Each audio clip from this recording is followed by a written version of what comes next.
Hello, my name is Kayla if you're new here. If you're a returning viewer, welcome back. Thanks for stopping by.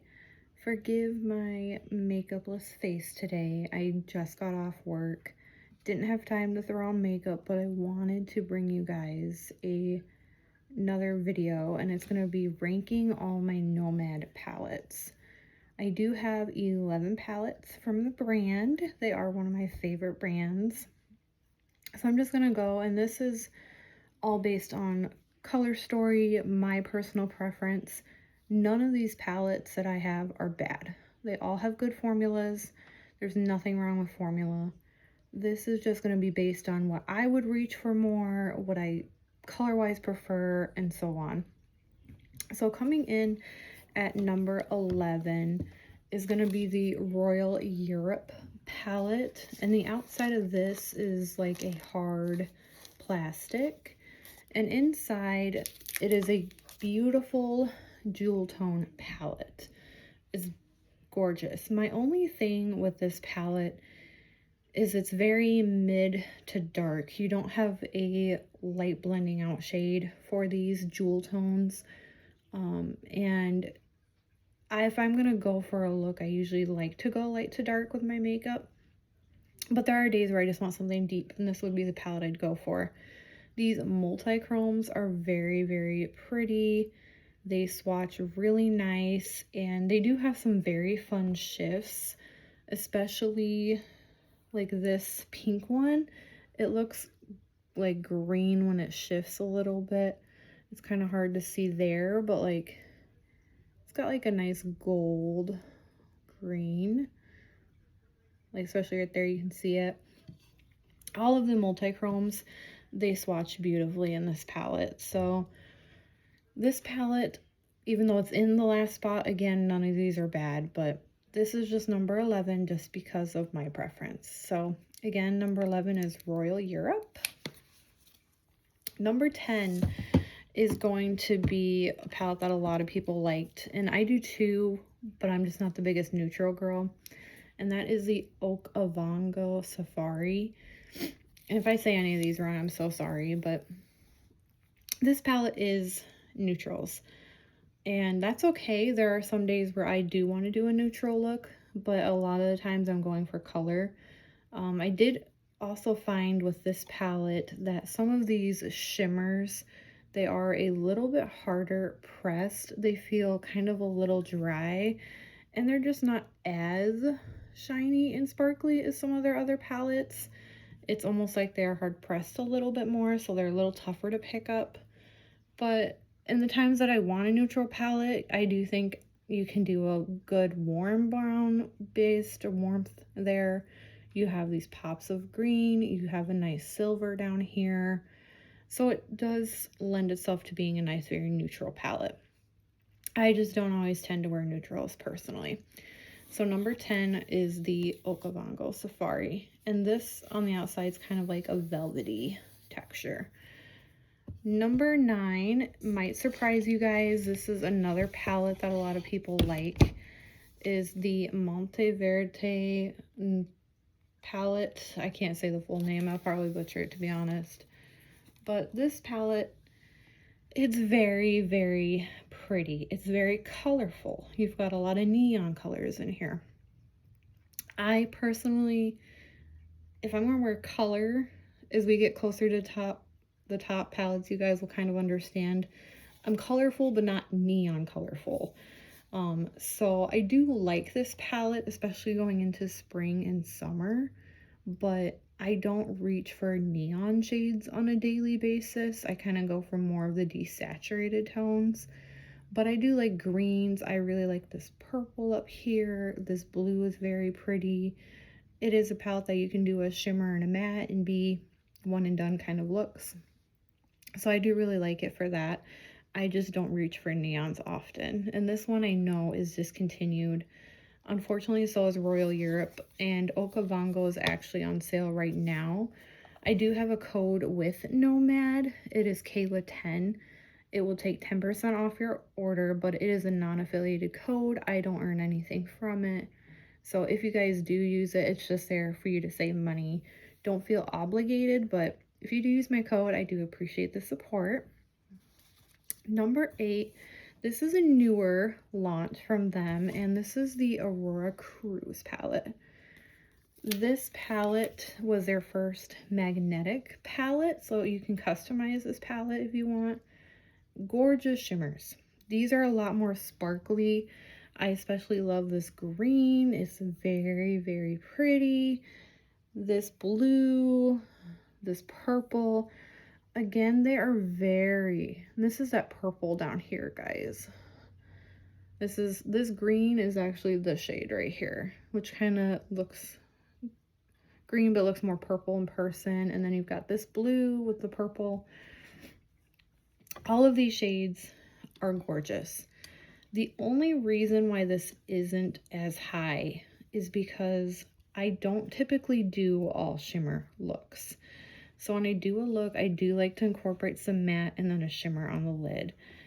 I do feel like it is more of a companion palette. I would have to reach for another palette to pull in, but if I didn't mind doing that, this is a very pretty palette. I love how you get some pink, some orange, some green, blue, and purple. I mean, you've got every color in here that you'd probably want.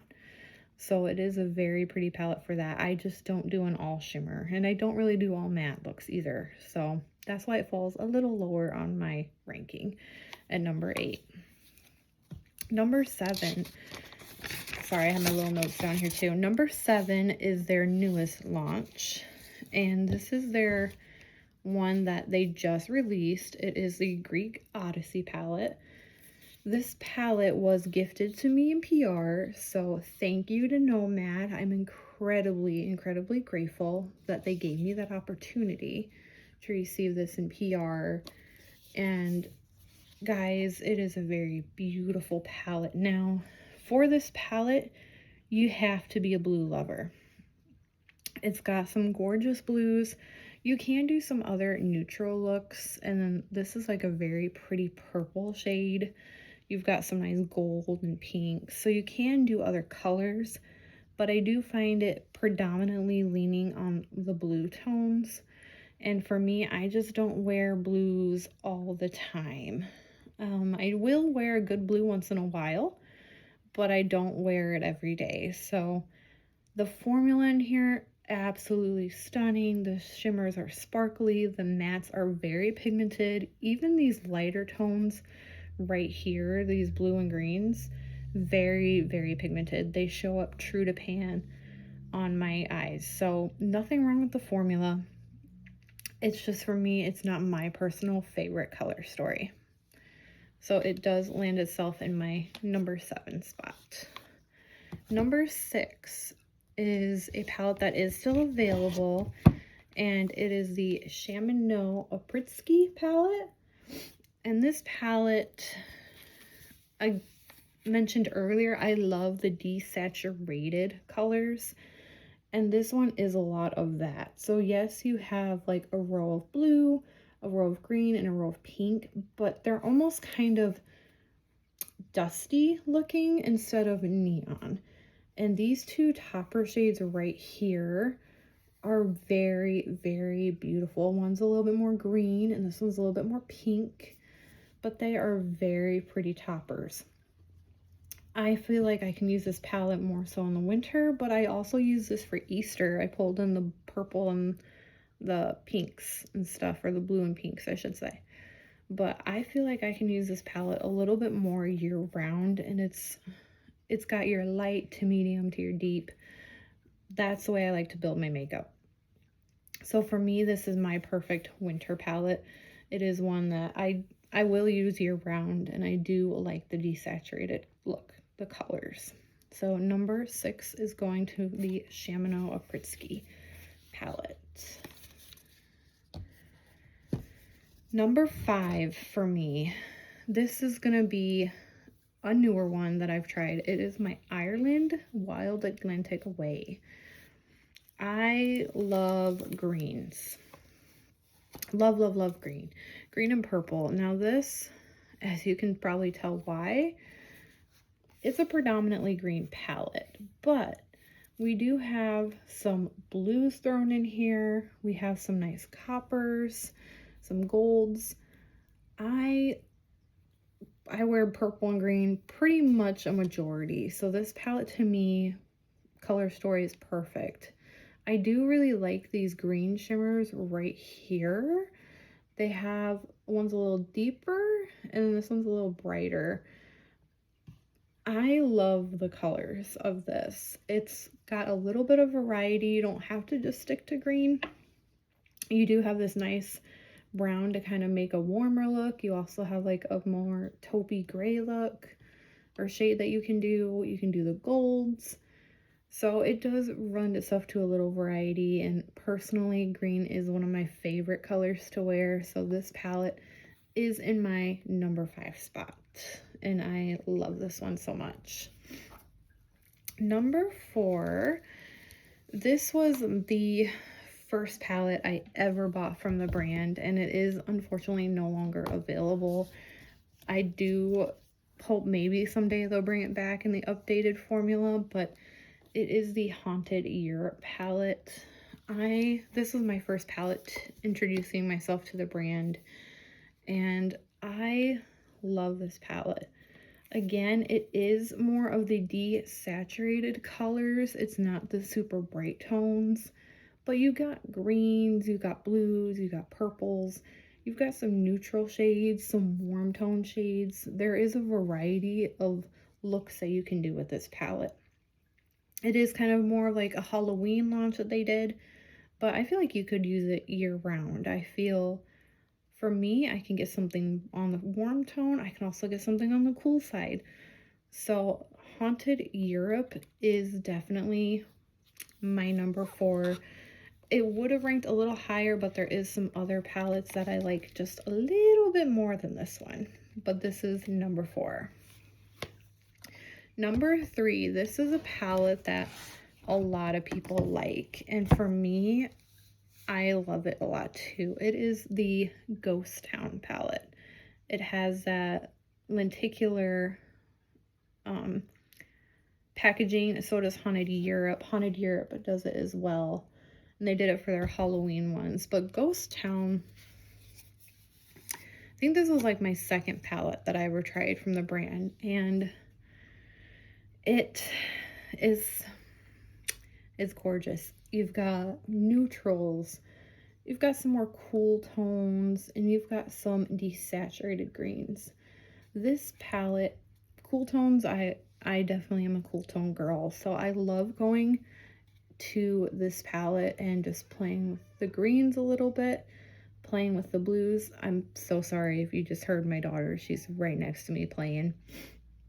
But anyway, this palette, you can do some warmth, you can do some cool tones, and then you've got these greens. And whether I want color or just a little bit of neutrality, I can get that with this palette. So for me, this is my number 3 for Ghost Town, and I will always treasure and cherish this palette. I don't save makeup for year round. I will wear this every year and every day. So this palette, for a lot of people, they liked it. For me, it is my number 3 for good reason. Number 2 for me is more of a, not a recent launch per se, but a theme that I like. And not just because of the theme, but the colors, but it is Witch City. This one again has the lenticular design where you get the house during the day and the witch and the scarecrow. In Witch City, it's your classic Halloween color story. And for me, Halloween is my favorite holiday. I get so excited when September hits. I just love Halloween. So this palette to me makes me very, very happy. I love this champagne, like sparkly color. You can do something neutral and just top that on your lid with a shimmer. These greens or not greens, these purples down here are stunning. I love these purples. I've done looks with both of them. and I love it. I also love these greens right here too. And you've got a pretty shimmer orange. All of these shades are very sparkly. And Witch City, again, I love Halloween. So this has a little bit of the fun theme that I love, the fun holiday. But I feel like I can still get a variety of looks with this palette. I can get something on the color side. I can also get something more in like the neutral side, warmth or cool toned. So for me, number 2 goes to Witch City. And number 1, I know this palette is a favorite for a lot of people, and right now it's currently sold out, but it will be coming back soon, and it is the Pacific Northwest. This artwork is like a canvas, like painting, which is so pretty. And then inside, yes, gorgeous, gorgeous, gorgeous. Inside, I love how you've got these nice neutral, and then you've got some green and blue, but they are not neon bright. They got a little bit of a light to medium to dark in each of these. And then you can choose, like some of these are very unique shift shimmers. Especially my favorite is the shade right here called Coffee Paradise, which is this one. It's a nice brown taupey. And then here's that purple, and here's that gold, which I feel like has that nice peach. There is also these shades down here are very stunning. They all feel very creamy. They're not draggy or anything, but they're very unique in my collection, at least. And then these greens also are very, very beautiful. And the imprints on this palette, you guys, are very gorgeous. That was one of the first things I noticed when I opened it up. And I was actually sad to ruin the embossing because you've got like canyons, hats, you've got a little like Sasquatch down here. This palette, anytime I open this, I feel inspired because I like how I can get something colored, or I don't have to. I can do in a neutral. And this palette, I've never had any issues with formula, and none of these palettes have ever given me issues, but this one especially, the shimmers are just nice and smooth and buttery. And it has some very unique shifting ones to my collection. So at number 1, it goes to Pacific Northwest. And you guys, that is all 11 palettes that I have currently ranked. I will be probably trying to do an updated yearly video of this because I do have a couple others that I have my eyes on. But for now, that is my ranking of my Nomad palettes. If there's any that you want me to do looks on, whether it be 3 looks or 2 looks, drop it down in the comments for me. Let me know what your guys' favorite Nomad palette is, or your top 3, let me know. And I hope to see you guys in my next video. Don't forget to give this video a like, thumbs up, and if you want to keep watching and see more of me, please subscribe. Thanks. Bye.